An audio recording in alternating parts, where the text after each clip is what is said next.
Hello friends, ഒരു സങ്കടകരമായിട്ടുള്ള കാര്യം പറയാനാണ് ഈ ഒരു വീഡിയോ ഇടുന്നത്. കാര്യം നിങ്ങളെല്ലാവർക്കും അറിയാവുന്നതുപോലെ ദീപക് സഹോദരൻ ഒരു ഫേക്ക് അലിഗേഷന്റെ മാനസികാവസ്ഥ താങ്ങാനാകാതെ ആത്മഹത്യ ചെയ്തിരിക്കുകയാണ്.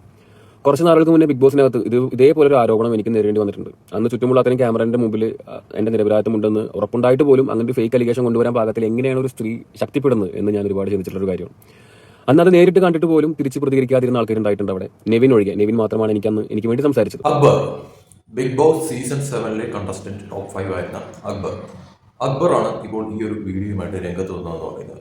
നമുക്കറിയാം, അക്ബർ അതിൽ പറഞ്ഞ കാര്യം എന്ന് പറയുന്നത് ആ ബസ്സിൽ വെച്ച് നടന്ന ആ ഒരു ഇൻസിഡന്റ്, അതിനുശേഷം ആ വ്യക്തി മരിച്ചതും, അപ്പോൾ അതിനെക്കുറിച്ചായിരുന്നു അക്ബർ ഈ വീഡിയോയിൽ പറഞ്ഞ കാര്യം എന്ന് പറയുന്നത്.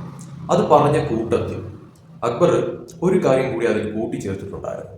ആ ഒരു കാര്യം എന്ന് പറയുന്നത്, അത് കേൾക്കുമ്പോൾ ബിഗ് ബോസ് കണ്ട ആർക്കും വളരെ വ്യക്തമായിട്ട് മനസ്സിലാവുന്ന ഒരു കാര്യം തന്നെയാണ്. അക്ബർ ആരെയാണ് ആ ഉദ്ദേശിച്ചത്? അതായത് തനിക്കെതിരെ വന്ന ആരോപണം, ഇതുപോലെ തനിക്കെതിരെയും വന്ന ഒരു കാര്യം, അത് ഒരു ഫേക്കായിട്ട് ഈ പറയുന്ന രീതിയിൽ അത് പിന്നെ പുറത്ത് തനിക്ക് നേരിടേണ്ടി വന്നിട്ടുള്ള കാര്യങ്ങളൊക്കെ തന്നെ അക്ബർ പറയും.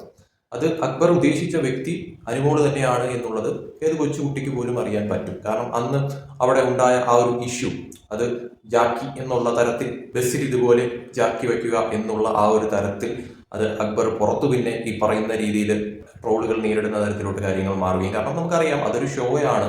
ആ ഷോയുടെ ഭാഗമായിട്ട് തന്നെ അതിനുള്ളിൽ നമുക്ക് ഇഷ്ടപ്പെടുന്ന ചില കണ്ടസ്റ്റൻസ് കാണും, അതോടൊപ്പം തന്നെ നമുക്ക് ഇഷ്ടപ്പെടാത്ത ചില കണ്ടസ്റ്റൻസ് കാണും. അപ്പോൾ ഇഷ്ടപ്പെടുന്ന ആ ഒരു കണ്ടസ്റ്റൻസിനെ സപ്പോർട്ട് ചെയ്യുന്നവർ ഈ പറയുന്ന രീതിയിൽ PR ആയാലും അതോടൊപ്പം തന്നെ ഇഷ്ടപ്പെടുന്ന ജനുവിൻ ആൾക്കാരായാലും ഒക്കെ തന്നെ ആ മറ്റു വ്യക്തിയെ ഏത് രീതിയിലും താറടിച്ച് കാണിക്കാൻ വേണ്ടിയിട്ടുള്ള പല രീതിയിലുള്ള പണികൾ ചെയ്യും. അത് ഈ പറയുന്ന മാതിരി ഡിഗ്രേഡ്, ട്രോളുകൾ, അങ്ങനെയുള്ള കാര്യങ്ങളൊക്കെ തന്നെ ഉണ്ടാകും. അത് ഈ പറയുന്ന രീതിയിൽ അക്ബറിനെതിരെയും ഉണ്ടായിട്ടുണ്ടായിരുന്നു. പക്ഷെ ആ ഒരു വിഷയത്തിൽ ശരിക്കും പറഞ്ഞാൽ അനുമോള് അക്ബറിനോട് മാപ്പ് പറയുന്ന തരത്തിലോട്ട് കാര്യങ്ങൾ എത്തിയിട്ടുണ്ടായിരുന്നു. അത് പിന്നെ സോൾവ് ആയിട്ടുള്ള ഒരു വിഷയമായിരുന്നു. പക്ഷെ അതാണ് ഇപ്പോൾ അക്ബർ എടുത്ത് ഇട്ട ഒരു കാര്യം എന്ന് പറയുന്നത്. നമുക്ക് എൻ്റെ ഒരു തോന്നൽ ശരിയാണെങ്കിൽ അത് ഒരു ഗെയിമിന്റെ ഭാഗമായിട്ടായിരുന്നു ഈ ഒരു സംഭവം നടന്നത്. അതായത് പാവ ടാസ്കിൻ്റെ അതാണെന്നാണ് തോന്നുന്നത്. അതായത് കുറേയധികം പാട്ടായിട്ട് പാവകൾ ഒരു മെഷീനിലൂടെ വരുമ്പോഴത്തേക്കും അതെടുത്തുകൊണ്ട് കളക്ട് ചെയ്യുന്ന ആ ഒരു സന്ദർഭത്തിലായിരുന്നു ഇങ്ങനെ ഒരു ടോക്ക് അവിടെ ഉണ്ടായത് അനുമോളുടെ ഭാഗത്ത് നിന്ന്. അത് പിന്നെ വളരെ വലിയ തോതിൽ ഇഷ്യൂ ആയി മാറുന്ന തരത്തിലോട്ട് കാര്യങ്ങൾ മാറിയിട്ടുണ്ടായിരുന്നു. അക്ബർ ജാക്കി വെക്കാൻ ആ ഒരു തരത്തിലോട്ടുള്ള ഒരു ടോക്കിലേക്ക് കാര്യങ്ങൾ മാറിയ ഒരു സിറ്റുവേഷൻ അവിടെ ഉണ്ടായത്.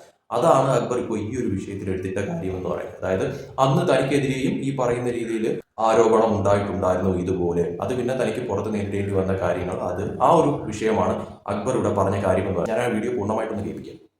പുറത്ത് സോഷ്യൽ മീഡിയയിൽ ജാക്കി എന്ന ഓമന പേരിട്ടിട്ട് അതിനെ ആഘോഷമാക്കിയിട്ടുള്ള ആൾക്കാരാണ്. എല്ലാവരുടെയും ഈ വൃത്തികെട്ട ഒരു മൈൻഡ് സെറ്റ് തന്നെയാണ് ഇതിനൊക്കെ പിന്നിൽ. ഇന്നും അത് മറ്റുള്ളവരുടെ ജീവനെടുക്കാൻ പാകത്തിൽ ആഘോഷിക്കപ്പെടുന്നു എന്നുള്ളതാണ് ഒരു സങ്കടകരമായിട്ടുള്ള കാര്യം. സ്ത്രീകളുടെ സുരക്ഷയ്ക്ക് വേണ്ടി സംവിധാനിച്ച നിയമങ്ങൾ, അതിന്റെ പഴുതുകൾ മിസ്യൂസ് ചെയ്യുക എന്നതിനേക്കാൾ ഉപരി ഒരു സ്ത്രീ പുരുഷനെതിരെ എന്ത് പറഞ്ഞാലും അത് ആഘോഷിക്കപ്പെടുന്നുള്ളതാണ്. ഈ നിലയ്ക്ക് കാര്യങ്ങൾ മാറുന്നിടത്താണ് നമുക്ക് ആത്മഹത്യ ഇനിയും തുടരുകയും ചെയ്യും. ഇനി ഇതെനിക്ക് തോന്നുന്നില്ല ഇതിവിടെ നിൽക്കുന്നു, ഇനിയും ആത്മഹത്യകൾ വരും. താൻ തെറ്റ് ചെയ്തിട്ടില്ല എന്നുള്ള ബോധ്യമുണ്ടെങ്കിൽ പോലും ഒരു ആരോപണത്തിനെതിരെ പ്രതികരിക്കാനും പോരാടാനുള്ള ധൈര്യം, മാനസിക നിലയൊന്നും എല്ലാവർക്കും ഒരുപോലെ ആവണമെന്നില്ല. അത് ഓരോരുത്തരുടെയും മാനസിക ആരോഗ്യത്തിനനുസരിച്ചാണ്. അതില്ലാത്തവരെ സപ്പോർട്ട് ചെയ്യുന്നതിന് പകരം നമ്മൾ കാണിച്ചു വിടുന്നത് ഭയങ്കര ബോറാണ്. ഗാലറിയിൽ നിന്ന് കളി കാണുന്നത് പോലെ അതിൽ എന്ത് വേണമെങ്കിലും എഴുതി വിടാം, ആരെക്കുറിച്ച് എന്തും പറയാം. ആവശ്യത്തിലൂടെ കടന്നു പോകുന്ന ഒരാൾക്ക് മാത്രമേ അതിന്റെ ഒരു ചൂടും വേവൊക്കെ അറിയുള്ളൂ. ഞാനത് അനുഭവിച്ചിട്ടുള്ള ഒരാളാണ്, അതുകൊണ്ട് എനിക്ക് കറക്റ്റായിട്ട് പറയാൻ പറ്റും. പ്ലീസ് ഇനിയെങ്കിലും നിങ്ങൾ നിർത്തും. അന്ന് നടന്ന ആ ഒരു കാര്യം കൂടി അക്ബർ വലിച്ചിടുമെന്ന് ഞാൻ പ്രതീക്ഷിച്ചില്ലായിരുന്നു. കാരണം അന്ന് ഈ ഒരു വിഷയത്തെക്കുറിച്ച് സംസാരിച്ച കാര്യങ്ങളെല്ലാം തന്നെ സോൾവായി എല്ലാം കഴിഞ്ഞു എന്നാണ് വിചാരിച്ചത്. പക്ഷെ ഒരു കാര്യം വ്യക്തമാണ്, അക്ബറിന് ഇപ്പോഴും അനുമോളോട് ആ ഒരു കലിപ്പുണ്ട് എന്നുള്ളത് 100% വ്യക്തമാണ്. അത് ഈ ഒരു വീഡിയോയിലൂടെ വ്യക്തമാണ്. കാരണം അക്ബറിന്റെ ആ ഒരു സംസാര രീതി കേൾക്കുമ്പോൾ തന്നെ മനസ്സിലാവുന്ന ഒരു കാര്യം തന്നെയാണ്. കാരണം നമുക്കറിയാം, കാരണം നമുക്കൊരു ഇതുപോലെയൊക്കെ ഉള്ള ഒരു സിറ്റുവേഷൻ വരുമ്പോഴത്തേക്കും അതൊരിക്കലും നമുക്ക് പെട്ടെന്ന് മറക്കാനായി പറ്റത്തില്ല, സ്വാഭാവികമാണ്. കാരണം മറ്റെന്ത് കാര്യമായാലും അത് ഓക്കെയാണ്. പക്ഷെ ഒരു ഇതുപോലുള്ള ഒരു നാറ്റ കേസുകൾ, അതായത് ഈ പറയുന്ന രീതിയിൽ പെണ്ണ് കേസ്, അതോടൊപ്പം തന്നെ ഇങ്ങനെയുള്ള കാര്യങ്ങളൊക്കെ വരുമ്പോഴത്തേക്കും അത് ഒരാളുടെ തലയിലങ്ങ് ഇട്ട് കഴിഞ്ഞാൽ അത് പിന്നെ മാറാനായിട്ട് ഭയങ്കര പാടായിട്ടുള്ളൊരു കാര്യമാണ് എന്ന കാര്യത്തിൽ യാതൊരു സംശയമില്ല. അതിനിപ്പോൾ എന്തൊക്കെ പറഞ്ഞാലും ആ ഒരു വിഷയം ഈ പറയുന്ന രീതിയിൽ ഒരാളുടെ തലയിൽ ചാർത്തി കൊടുത്തു കഴിഞ്ഞാൽ അത് പിന്നെ മാറാൻ ഭയങ്കര ബുദ്ധിമുട്ടായിട്ടുള്ള കാര്യം. പ്രത്യേകിച്ച് ബിഗ് ബോസ് എന്ന് പറയുന്ന ഒരു ഷോ എന്ന് പറയുന്നത് ശരിക്കും പറഞ്ഞാൽ ഒന്നുകിൽ അതിൻ്റെ അകത്ത് ചെന്ന് കഴിഞ്ഞാൽ ചിലപ്പോൾ രക്ഷപ്പെടാം, അല്ലെങ്കിൽ ആകെപ്പാടം നാണം കെട്ട് നാറി പുറത്തിറങ്ങി വല്ലാത്തൊരവസ്ഥയിൽ എത്തുന്ന തരത്തിലോട്ട് കാര്യങ്ങൾ മാറും. അതാണ് ഈ ഒരു ബിഗ് ബോസ് ഷോ എന്ന് പറയുന്നത്. അതിൽ വളരെ ചുരുങ്ങിയവർ മാത്രമേ ആ ഒരു തരത്തിൽ രക്ഷപ്പെടുന്നുള്ളൂ. അല്ലാത്ത പലരും ഈ പറയുന്ന മാതിരി ഈ ഷോയിൽ പോയിട്ട് അവസാനം പണി വാങ്ങിച്ച് തിരിച്ചു വരുന്നവരാണ് എന്ന കാര്യത്തിൽ സംശയമില്ല. അപ്പൊ അങ്ങനെ ഒരു ഷോയിലൊക്കെ പോയിട്ട് ഇതുപോലുള്ള കാര്യങ്ങളൊക്കെ തന്നെ ഈ പറയുന്ന രീതിയിൽ ഗെയിമിന്റെ ഭാഗമായിട്ട് തന്നെ അവരുടെ വിജയത്തിനായിട്ട് മറ്റുള്ളവരെ ഡിഗ്രേഡ് ചെയ്യുന്ന തരത്തിലുള്ള കാര്യങ്ങൾ മാറുമ്പോഴത്തേക്കും ആ ഒരു നെഗറ്റിവിറ്റി സത്യം പറഞ്ഞു കഴിഞ്ഞാൽ ഇക്കാലത്ത് നിലനിൽക്കും. അത് അങ്ങനെയാണ് ശരിക്കും ഈ ഷോയിൽ വന്നു കഴിഞ്ഞാൽ ഉള്ള ഒരു അവസ്ഥ അതാണ് എന്നുള്ളത് വ്യക്തമാണ്. അതാണ് ഈ പറയുന്ന രീതിയിൽ അക്ബർ അവിടെ പറഞ്ഞ കാര്യം എന്നുള്ളത്. അന്ന് നെവിൻ മാത്രമേ അക്ബറിനെ സപ്പോർട്ട് ചെയ്തിട്ടുണ്ടായിരുന്നുള്ളൂ എന്നൊക്കെ അക്ബർ പറയുന്നുണ്ട്. ശരിക്കും പറഞ്ഞാൽ അക്ബറിന് ഈ ഒരു വിഷയം ഇവിടെ പറയാതിരിക്കാമായിരുന്നു. കാരണം അന്ന് ഈ വിഷയത്തെക്കുറിച്ച് സംസാരിച്ച് സോൾവ് ചെയ്ത ഒരു വിഷയമായിരുന്നു.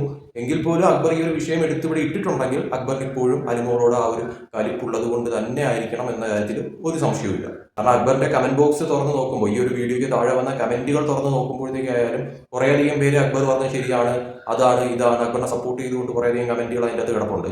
അതോടൊപ്പം തന്നെ ഈ പറയുന്ന രീതിയിൽ അനുമോൾ ഇഷ്ടപ്പെടുന്നവർ ഈ പറയുന്ന രീതിയിൽ ഈ പ്രശ്നം അവിടെ വെച്ച് തീർന്നതല്ലേ, പിന്നെ എന്തിനാണ് ഈ ഒരു കാര്യം വീണ്ടും വലിച്ചിരുന്നത് എന്നൊക്കെ തരത്തിലും കമന്റുകൾ പറയുന്നുണ്ട്. അപ്പോൾ ശരിയാണ്, ഈ പറയുന്ന രീതിയിൽ അത് കഴിഞ്ഞ കാര്യം ആ ഒരു ഷോ അത് കഴിഞ്ഞു. കാരണം ജയിക്കാനായിട്ട് ഈ പറയുന്ന രീതിയിൽ പലരും പല രീതിയിലുമുള്ള ഉടായ്പകൾ അതിനുള്ളിൽ കാണിച്ചു എന്നുള്ളത് വ്യക്തം തന്നെയാണ്. അതിൽ യാതൊരു രീതിയിലുള്ള സംശയവുമില്ല. അത് ഈ പറയുന്ന മാതിരി അനുമോളായാലും പല കാര്യങ്ങളിലും പലരെയും വലിച്ചിടുന്ന തരത്തിലോട്ട് കാര്യങ്ങൾ വന്നിട്ടുണ്ടായിരുന്നു. പലരെയും ഈ പറയുന്ന രീതിയിൽ ഡിഗ്രേഡ് ചെയ്യാനായിട്ട് ഇട്ടുകൊടുക്കുന്ന തരത്തിൽ.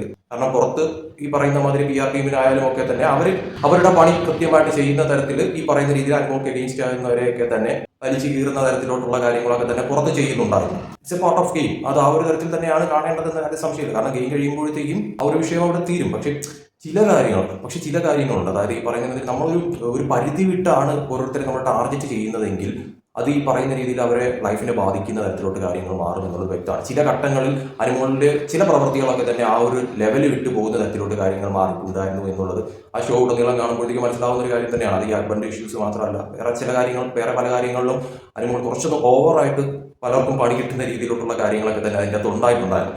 എന്തായാലും സംഭവം കഴിഞ്ഞു.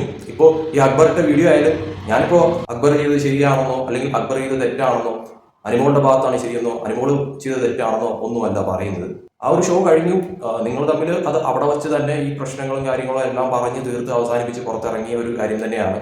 അപ്പോൾ ഇങ്ങനെ ഒരു സന്ദർഭത്തിൽ ഈ വിഷയം കൂടി എടുത്തിടേണ്ട ആവശ്യം ഉണ്ടായിരുന്നു എന്ന് എനിക്കറിയത്തില്ല. പക്ഷെ അത് ഓരോരുത്തരുടെ മാനസികാവസ്ഥയാണ്. കാരണം അത് നേരിട്ടവർക്ക് അതിൻ്റെതായിട്ടുള്ള ആ ഒരു വിഷമവും കാര്യങ്ങളും ഒക്കെ മനസ്സിലാവത്തുള്ളൂ എന്നുള്ളത് 100% ശരിയാണ്. കാരണം അക്ബർ അന്ന് ആ ഒരു വിഷയത്തിൽ കുറേയധികം സ്ട്രഗിൾ ചെയ്തു എന്നുള്ളത് വ്യക്തമാണ്. അപ്പോൾ അതിൻ്റെതായിട്ടുള്ള ആ ഒരു ദേഷ്യം അല്ലെങ്കിൽ ആ ഒരു തരത്തിലുള്ള ഒരു പിരിമുറുക്കം അതിപ്പോഴും ചിലപ്പോൾ അക്ബറിൽ നിന്ന് വിട്ടുപോയി കാണത്തില്ല. അതുകൊണ്ട് തന്നെ ആയിരിക്കണം അക്ബർ ഈ ഒരു വിഷയത്തിൽ ഇങ്ങനെ ഒരു കാര്യം എനിക്കും സംഭവിച്ചിട്ടുണ്ടായിരുന്നു എന്നുള്ളത് റിപ്പീറ്റ് ചെയ്ത് പറയുന്ന കണക്ക് കാര്യങ്ങൾ മാറിയിട്ടുണ്ടായിരുന്നു. അത് അനുമോളുടെ പേര് എടുത്ത് പറയുന്നില്ലെങ്കിൽ പോലും ഉറപ്പായിട്ടും അത് അനുമോൾ തന്നെയാണ് എന്നുള്ളത് അത് കേൾക്കുന്ന ഏത് കൊച്ചുകുട്ടിക്ക് മനസ്സിലാവുന്ന ഒരു കാര്യം തന്നെയാണ്. ആ ഷോ ഉടനീളം കണ്ട ഒരു വ്യക്തി എന്ന നിലയിൽ തന്നെ അത് 100% അത് കേൾക്കുമ്പോൾ തന്നെ വ്യക്തമാണ്. അതിന്റെ കമന്റ് ബോക്സ് തുറന്ന് നോക്കിയാൽ തന്നെ മനസ്സിലാവും അത് ആരെക്കുറിച്ചാണ് പറഞ്ഞത് എന്നുള്ളത്. ആ കമന്റ് ബോക്സിൽ തന്നെ പലരും എഴുതി ചേർത്തിട്ടുണ്ട് എന്നുള്ളത് വ്യക്തമാണ്. ഇതൊക്കെയാണ് പറയുന്നത്. ഒരു ഷോ കഴിഞ്ഞാലും നമ്മൾ ഗെയിമിന്റെ ഭാഗമായിട്ട് ഓരോ കാര്യങ്ങൾ നമ്മളവിടെ ചെയ്താലും അത് ചിലരുടെ ജീവിതത്തിൽ അങ്ങേയറ്റം ബാധിക്കുന്ന തരത്തിലുള്ള കാര്യങ്ങൾ മാറിക്കഴിഞ്ഞാൽ അവരത് ഒരിക്കലും മറക്കത്തില്ല. നമുക്കറിയാം ഈ ബിഗ് ബോസ് എന്ന് പറയുന്ന ഷോ കഴിഞ്ഞ് പുറത്തിറങ്ങുമ്പോൾ അത് ഗെയിമിന്റെ ഭാഗമായിട്ടാണ്, അതാണ് ഇതാണെന്നൊക്കെ പറഞ്ഞിട്ട് നമ്മൾ അതെല്ലാം അവിടെ ഉപേക്ഷിച്ചിട്ട് പുറത്തിറങ്ങും. പക്ഷെ എല്ലാവരും അങ്ങനെ ആവണമെന്നില്ല. ചിലരുടെ മനസ്സിൽ അത് അപ്പോഴും ഉണ്ടാകും. തന്നെ ബാധിച്ച കാര്യങ്ങളൊക്കെ തന്നെ ടാർഗറ്റ് ചെയ്ത് ആ ഒരു ഇത് മനസ്സിലുണ്ടാവും. അവരത് ഈ പറയുന്ന രീതിയിൽ മനസ്സിൽ വെച്ചുകൊണ്ട് തന്നെ നടക്കും എന്ന കാര്യത്തിനുള്ള ഒരു ഉദാഹരണമാണ് ഇപ്പോൾ അക്ബറിന്റെ ഈ ഒരു വീഡിയോ എന്ന് പറയുന്നത്. കാരണം അന്ന് ഈ പറയുന്ന രീതിയിൽ അനുമോൾ ചെയ്ത ആ ഒരു കാര്യം അത് അക്ബറിന്റെ ഉള്ളിൽ ഇപ്പോഴും കെടാതെ കിടക്കുന്നു എന്നുള്ളതിന്റെ ഒരു വ്യക്തമായിട്ടുള്ള ഒരു തെളിവാണ് ഈ ഒരു വീഡിയോ ആയിട്ട് അക്ബർ ഇപ്പോൾ വരാൻ കാരണം എന്നുള്ളത് 100% വ്യക്തമാണ്.